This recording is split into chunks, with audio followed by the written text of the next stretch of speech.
Kota Wonosobo yang bersembunyi di dataran tinggi Jawa Tengah adalah tempat di mana kabut menyelimuti perkebunan teh dan tradisi melekat erat di hati penduduknya. Disinilah tinggal Rara, 19 tahun, dengan mata berwarna madu gelap dan jiwa yang menemukan puisi dalam pola batik dan ayat-ayat Quran yang dilantunkannya dengan lembut. Hidupnya adalah aliran yang tenang, membantu ibunya di warung kecil mereka, menghadiri pengajian remaja putri, dan menggambar bunga di pinggiran buku catatannya. Lalu datanglah Dimas. Ia datang seperti hujan hangat yang tiba-tiba di musim kemarau. Ia pendatang baru, membantu di studio foto pamannya. Ia memiliki senyuman yang meluluhkan dan kata-kata yang melukis masa depan kuliah di Yogyakarta. Membuka galeri kemitraan dalam hidup dan seni bagi Rara yang dunianya didefinisikan oleh ganggang kampung halamannya yang familiar. Dia adalah sekilas cakrawala yang menakjubkan. Pertemuan mereka dimulai dengan tak bersalah jalan-jalan kelompok, percakapan di studio, kemudian menjadi jalan-jalan rahasia di sore hari, tersembunyi di balik tirai hijau luas kebun teh. Dia bicara tentang cinta, takdir, pernikahan modern segera. Setelah dia mengamankan masa depannya, dia berbisik bahwa ikatan mereka murni, berkah pribadi dari Allah dalam kabut rentan dan memabukkan dari cinta pertama. Keyakinan agama Rara yang hoti-hoti menjadi kabur. Suatu petang, di gudang alat tersembunyi di tepi perkebunan, garis itu terlampaui. Setelahnya, Dimas memeluknya dan bersumpah akan komitmennya kembali. Sebulan kemudian, ritme tubuh Rara yang familiar mengkhianatinya. Mual pagi hari, kelelahan mendalam, panik, dingin dan tajam menggantikan kehangatan janji Dimas. Ketika dia akhirnya membisikkan ketakutannya padanya, wajahnya berubah. Si pemimpi yang menawan lenyap digantikan oleh orang asing yang ketakutan. Kamu yakin? Tidak mungkin.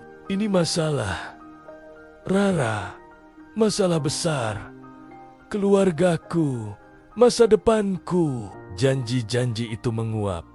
Dia meminta waktu, lalu dia berhenti membalas pesannya. Seminggu kemudian, pamannya di studio berkata, dengan mengangkat bahu meminta maaf, bahwa Dimas telah pergi ke Jakarta untuk kesempatan mendadak. Alamat yang ditinggalkannya palsu. Nomor teleponnya tidak aktif. Dimas telah larut dalam belantara kota, meninggalkan Rara sendirian di tepi jurang yang menakutkan. Kebenaran yang dikonfirmasi oleh kunjungan gemetar ke bidan di kota sebelah adalah batu di perutnya semakin berat setiap hari. Dia harus memberitahu orang tuanya. Malam dia mengaku berlutut di lantai ubin dingin ruang tamu.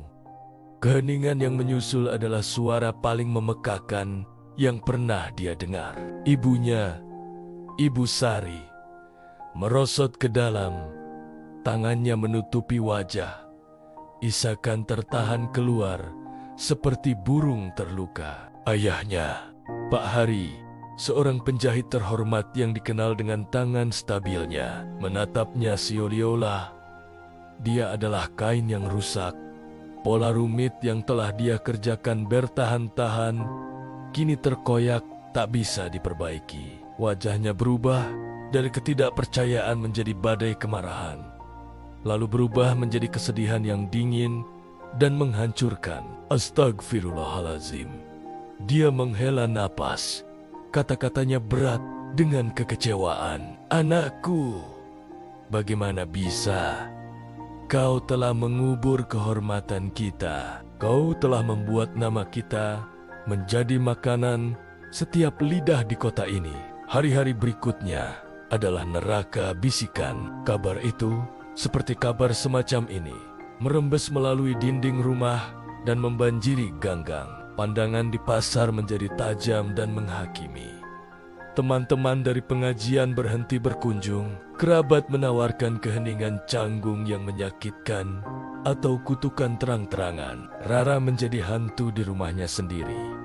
Berpindah dari kamarnya ke kamar mandi, jiwa penyairnya yang dulu tenggelam dalam rasa malu dan ketakutan yang begitu mendalam sehingga merampas napasnya. Dia berdoa, tetapi kata-kata terasa seperti membentur lenggit-lenggit buatannya sendiri. Dia yakin rahmat Allah ada batasnya, dan dia telah berlayar jauh melampauinya. Krisis mencapai puncaknya ketika Pak Hari tertekan oleh rasa malu dan nasihat marah seorang adik laki-laki. Menyatakan Rara akan dikirim ke kerabat jauh di pulau lain untuk melahirkan, dan bayinya akan diberikan. Itu satu-satunya cara membersihkan noda ini. Katanya, suaranya hampa. Saat itulah terdengar ketukan di pintu. Itu adalah Pak Umar, kakak tertua Pak Hari. Dia adalah pria sedikit bicara. Seorang duda yang menghabiskan hari-harinya mengajar anak-anak Quran di masjid kecil. Matanya tidak tajam dengan penghakiman, tetapi dalam dengan kesedihan yang seolah menahan berat banyak cerita. Dia meminta berbicara dengan Pak Hari dan Rara sendirian. Mereka duduk di ruang tamu yang sunyi. Pak Umar tidak memulai dengan menyalahkan. Dia membuka salinan Qur'ania yang sudah usang. Saudaraku, katanya kepada Pak Hari, suaranya tenang seperti danau dalam. Sebelum kita memutuskan bagaimana menyembunyikan dosa, mari kita ingat bagaimana Allah memperlakukan pendosa. Wahai hamba-hambaku yang melampaui batas terhadap diri mereka sendiri, janganlah kamu berputus asa dari rahmat Allah. Sesungguhnya Allah mengampuni dosa-dosa semuanya. Sungguh, Dialah yang Maha Pengampun, Maha Penyayang. QS Azumar 53. Tugas kita bukan bertindak sebagai sipir hukuman, tetapi sebagai pemandu ke pintu taubat. Kemudian dia menoleh ke Rara yang duduk dengan kepala tertunduk. Air mata menetes ke tangannya yang terkepal. Anakku, lihat aku.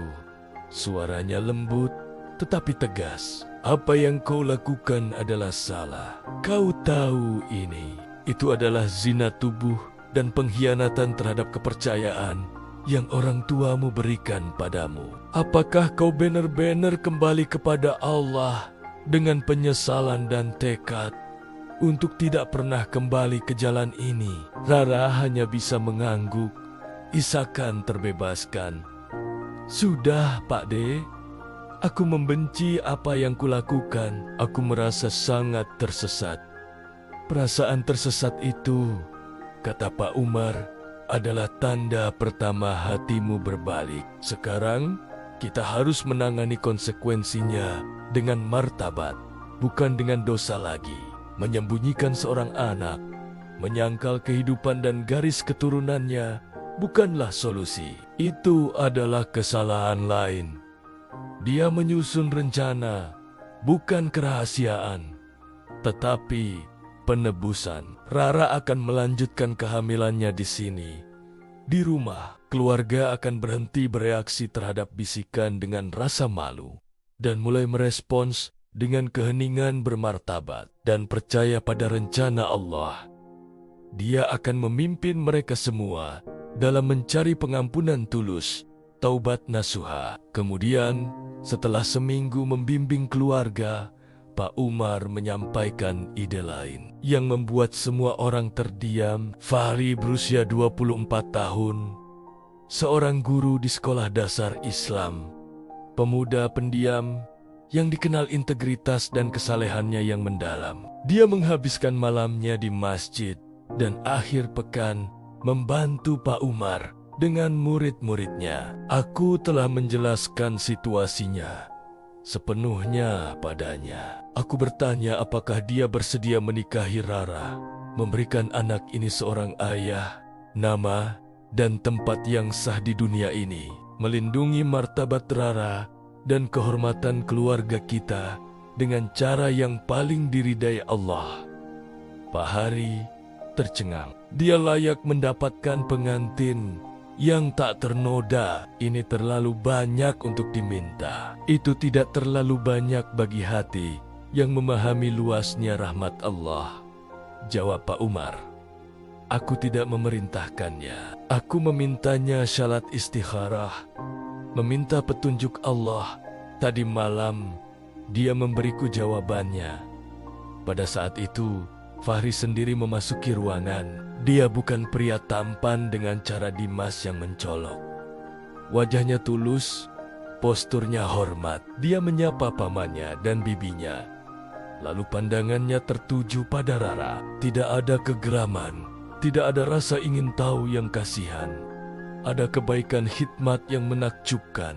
Bibi, Pak D, katanya, menyapa orang tua Rara. Dengan izin ayahku. Dan setelah banyak berdoa, saya ingin melamar Rara. Saya memahami situasinya sepenuhnya.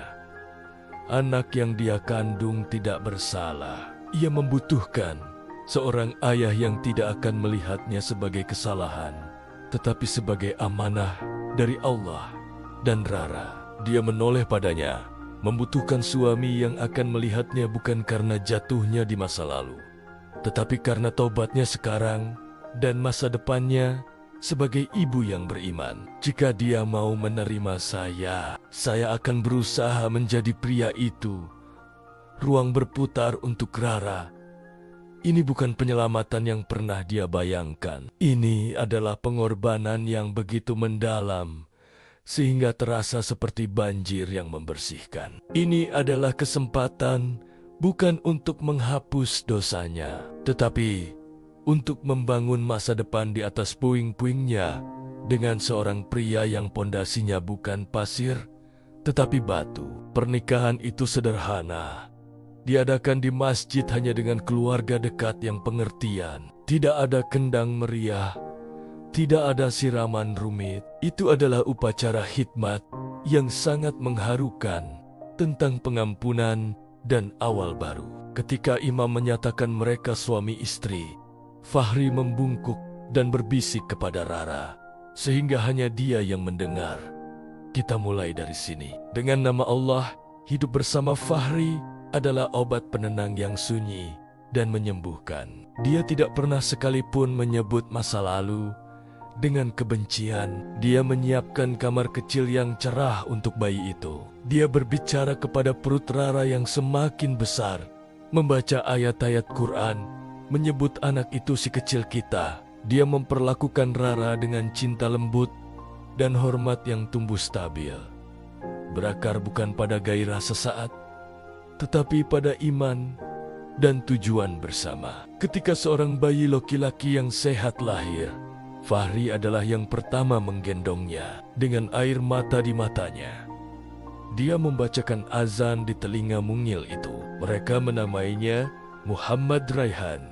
Muhammad mengikuti Nabi, nama penuh harapan, dan Raihan, tanaman harum, melambangkan pertumbuhan baru yang manis dari tanah yang sulit. Di akta kelahiran resmi, Fahri tanpa ragu menulis namanya sebagai ayah. Suatu petang, saat Raihan tertidur dan mereka duduk di teras kecil mereka, Rara akhirnya menemukan keberanian untuk menanyakan pertanyaan yang menghantuinya. Fahri, mengapa? Mengapa kau melakukan ini? Kau bisa mendapatkan gadis manapun. Fahri diam sejenak, menatap KUNANG Kunong menari di atas kebun sayur. Rara, katanya lembut, ayahku mengajariku bahwa tindakan iman terbesar adalah mencerminkan sifat-sifat Allah. Dia adalah Al-Ghafar yang maha pengampun berulang kali. Dia adalah Ar-Rahman yang rahmatnya mendahului segalanya. Apa cara yang lebih baik untuk menjalani imanku daripada menawarkan perlindungan atas kesalahan seseorang, seperti Allah menutupi dosa-dosa kita? Aku tidak menikahi gadis ternoda. Aku menikahi sesama manusia yang tersandung, bertaubat, dan membutuhkan tangan untuk berdiri lagi. Dan dalam raihan, aku tidak menerima anak laki-laki lain. Aku menerima jiwa berharga yang dipercayakan kepada perawatanku oleh Allah. Cinta untuknya tumbuh di hatiku saat aku memutuskan untuk mencintaimu. Bertahun-tahun kemudian, bisikan di Wonosobo telah lama mereda, digantikan oleh pengakuan hormat terhadap keluarga Fahri. Keluarga yang bahagia dan saleh. Raihan, anak laki-laki cerdas dengan mata pensif ibunya dan ketenangan ayahnya, mengenal Fahri sebagai ayahnya. Kebenaran akan diceritakan padanya dengan kebijaksanaan ketika dia lebih tua. Sebuah cerita bukan tentang skandal, tetapi tentang rahmat ilahi dan pilihan seorang pria yang benar. Kebun Rara, baik secara harfiah maupun metaforis, berkembang. Dia menanam mawar dan melantunkan puisi untuk anaknya. Dia telah menemukan bahwa rahmat Allah memang tanpa batas. Dan terkadang itu tiba bukan sebagai pengampunan yang menghapus masa lalu, tetapi sebagai hati yang pemberani dan penuh cinta yang membantumu membangun masa depan yang indah di atasnya. Dan Fahri, sang guru yang pendiam, telah belajar bahwa dalam melindungi seorang pendosa dari beta-beta masyarakat, dia telah mendapatkan tempat di surga. Tidak hanya di akhirat, tetapi di mata penuh cinta dan syukur istrinya dan pelukan tak bersalah dari anak yang dia panggil miliknya sendiri.